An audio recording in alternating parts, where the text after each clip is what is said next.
Have you ever felt that people only remember you when they need something? Like, the moment they are in trouble, they call you.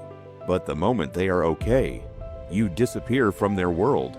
And here's the real question. What if the problem is not the people? What if it's something you're doing without even realizing it? Let me tell you a story, because by the end of this, you might see yourself in it. In a quiet town, there lived a man named Daniel, and everyone knew him, not because he was rich, not because he was powerful, but because he was always available. If someone's bicycle broke, they called Daniel. If someone needed help carrying things, Daniel was there. If someone felt lonely, Daniel listened. He never said no, not once, and people loved him for that. They called him kind. They called him helpful. They called him a good man. But there was something no one noticed. Daniel was slowly losing his own life. His garden, messy. His windows, broken. His roof, damaged. His own problems were growing every day. But Daniel, he was busy fixing everyone else's life. And here's the part that hurts. He didn't even realize it. Every night, he came home tired. Not just physically tired, but mentally, emotionally, completely drained. One day, his mother looked at him and said something simple, but very deep. Daniel, you help everyone, but why does no one help you? He smiled, just a small, quiet smile. It's okay, Mom. One day people will remember my kindness. But that day never came. And then something happened, something that changed everything.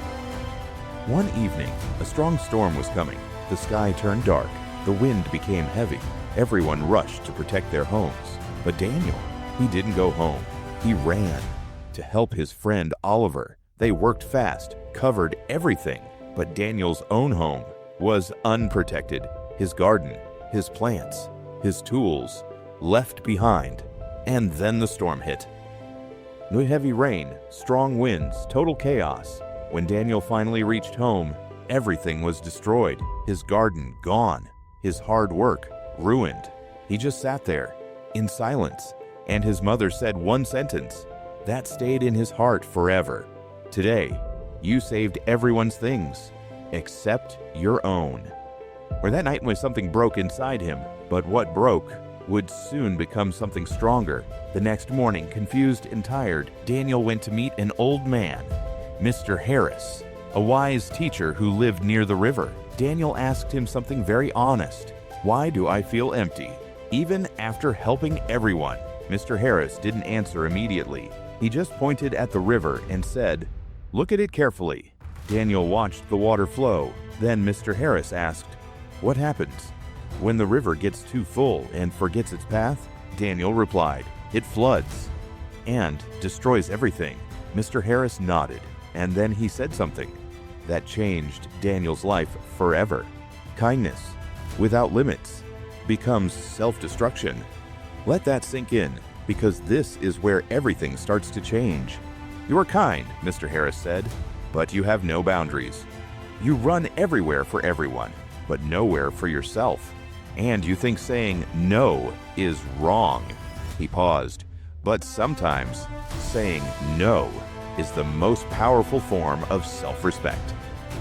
Then he gave Daniel a simple challenge. For the next 7 days, don't say yes immediately. Pause. Ask yourself, will this hurt my time, my energy, my peace? And if the answer is yes, say this, not today. Now, here's where things get interesting, because the real test started the very next day. Oliver came running again. "Daniel, I need your help." Same situation, same request, same pressure, but this time, Daniel paused. He looked at his own broken fence, something he had ignored for months, and for the first time, he chose himself. "I'm sorry, not today." And something unexpected happened. The world didn't end. No disaster, no explosion, just silence. Oliver walked away, surprised. And Daniel, he stayed. He worked. He fixed his fence. And when he finished, he felt something new. Not guilt, not pressure, but pride. And that was just the beginning. Over the next few days, more people came. more requests, more expectations. But Daniel didn't go back to his old habits. He said no, politely, calmly, and slowly. Something inside him started to heal. And then came another test, another storm, but this time, it was different. Sir Daniel's roof started leaking. Water was falling inside his house, and for a moment, he waited. Maybe someone will come. Maybe someone will help me, like I helped them. But no one came. And this is where most people break. But Daniel, he didn't. He picked up his tools, and he fixed it himself, slowly, patiently. And when he finished, he sat down, in silence, and said something powerful. So this is what it feels like to depend on myself. That moment changed everything. Days turned into weeks. Daniel became a different person, not less kind, but smarter with his kindness. He stopped saying yes to everything. He started saying yes to himself. And then something surprising happened. People started respecting him. They stopped using him. They started solving their own problems. And Daniel, he became peaceful. His home looked better. His garden grew again.